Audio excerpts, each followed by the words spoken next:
force say MTN phone sponsor homo war to the be no yen your man tiomu say onya de oye no eno na okay, Honorable Abdul Mahama Kabiru Tia, Wale MP, and of course, member of the Communications and Information Committee in Parliament. Mamenene Eninko Momfawe. Honorable, good morning. Good morning. Honorable Pumuya, dear. Information I can say Sam George Air Force MTN to sponsor Homo. Honorable, what committee ne so? Edia Nekoso. Well, so network English speaker, Fafra Maye. Very forces. Mr. Sam George, your communication minister, as minister responsible for communication, we think he's supposed to run the office in a manner that is consistent with the Constitution of Ghana. But what the minister is doing now is basically taking the law into his own hands and behaving as if there are no laws in Ghana.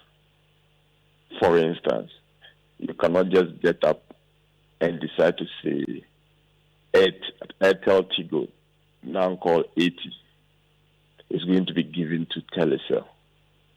And you are doing it at the time that you are directing Telecel to sponsor your programs in your constituency. That is clearly a conflict of interest. You cannot be doing that at a time that Telecel is being made to sponsor government programs, i.e. Mahama Care. That is not right. And we think that we have to call the minister to order and to defend the national asset from being, sold or given away at no cost by a government that is supposed to be protecting state resources. Honorable Kase giving away at no cost. Now, because it's like almost without abiding your film. Is that what you want to say? Exactly.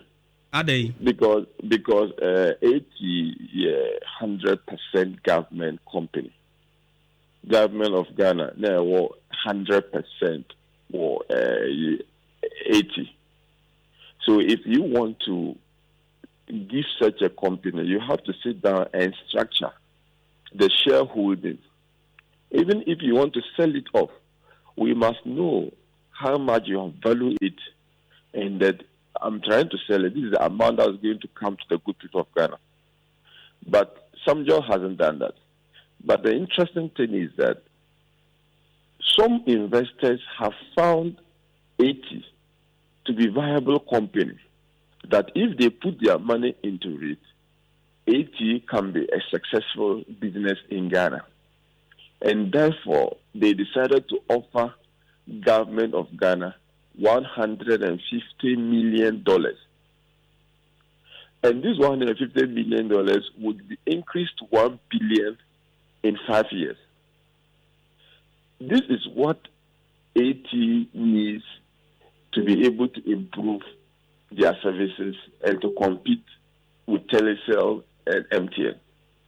Why will you abandon that and say that I'm going to give the customers of Telecel, AT to Telecel? They are not paying for nothing. And the minister's action has actually cost 87 million Ghana cedi in 1 month alone. And we think that it's not proper. It is not right. And it is a minister not thinking about the interests of Ghana when they take decisions, but what they stand to gain at the expense of the Ghanaian people. It's time to be corrected, but then me believe we say no man before it goes on. As a pass it through Parliament, maybe the committee will have a briefing near the yes sir, and I buy na more intimian standing on your tools to stop that process. That is how it's supposed to be. But the minister went ahead and signed MOU with Rector as far back in June without the knowledge of Parliament, without the knowledge of the committee. Okay, we only heard about it in the news when Africa Rector announced it in the Canadian Stock Exchange that they have taken some 60% interest in 80. Yet we still didn't talk. We kept quiet because we felt like this was in line with the roadmap that the previous government had embarked. But even though we had issue to the fact that it didn't come to Parliament, then all of a sudden you are saying, "Oh, I'm not going with Electoral again. I'm going to give the company and ask the customers of 80 to now be with Telesel." And again, you did not inform the committee. You did not inform Parliament. At what point does the minister think that he has to come to Parliament? As soon as you nurture the intention, that is the time you come for us to advise whether it is even okay or not before you even go to discuss the terms. You don't go and then conclude transaction and come and inform Parliament.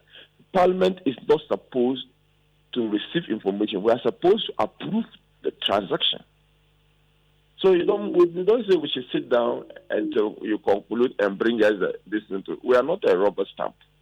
And I think that I'm clear in my mind that if they should go ahead to engage Telecel without parliamentary approval, the next MPP government is going to terminate such an agreement. And Telecel will be engaging in this transaction at their own expense. Why are we going to sit down for the next MPP government to come and do that, whilst Parliament has powers to, handle this situation and correct the wrongs? Because I'm also mindful of the fact that if it is the government decision, they can whip their majority in Parliament to go on with the transaction. Okay. We are picking the conscience of Parliament. And we are supposed to hold accountable the executive. But in the event the majority side of the House becomes complicit in this transaction, then we can only hope that if all parliamentary advocacy tools fail, we would abrogate such a contract, we would terminate such a contract, should we have the opportunity. Okay. Honorable, finally on the Homo, I think you have issues with that. What is it about from the side of Sam George? Homo has been in this country. We have been celebrating Homo in the Ningo-Prampram constituency. Never has Telecel expressed any interest in going to support it. But at the time, that just the week that the minister mentioned that is giving AT to Telecel, you find them in Ningo-Prampram supporting and financing the Homo Festival, at which event the minister himself was present. We feel like that is clearly a conflict of interest situation. We also feel that the minister is using his position to direct MTN and other telecommunication companies to support his foundation, the Zata Foundation. We think it is all right. And these are the issues we think that the minister is doing, that is not helping and that is not projecting the office as an independent, credible, and then corrupt-free institution. Is the minority going to hold him before Parliament? Of course, we are demanding answers, and more than almost 48 hours after the pressure, we've not heard anything from the minister. It is only Telecel that has come to respond, which has even raised more questions. And we shall be following up with more questions, and I'm sure they'll be having a lot of explanation to do in the coming days. But once the minister fails or refuses to respond, we will use all parliamentary tools to get the answers that we deserve. Honorable Abdul Muhammad Kabir, thank you very much for having time with us. Thank you very much.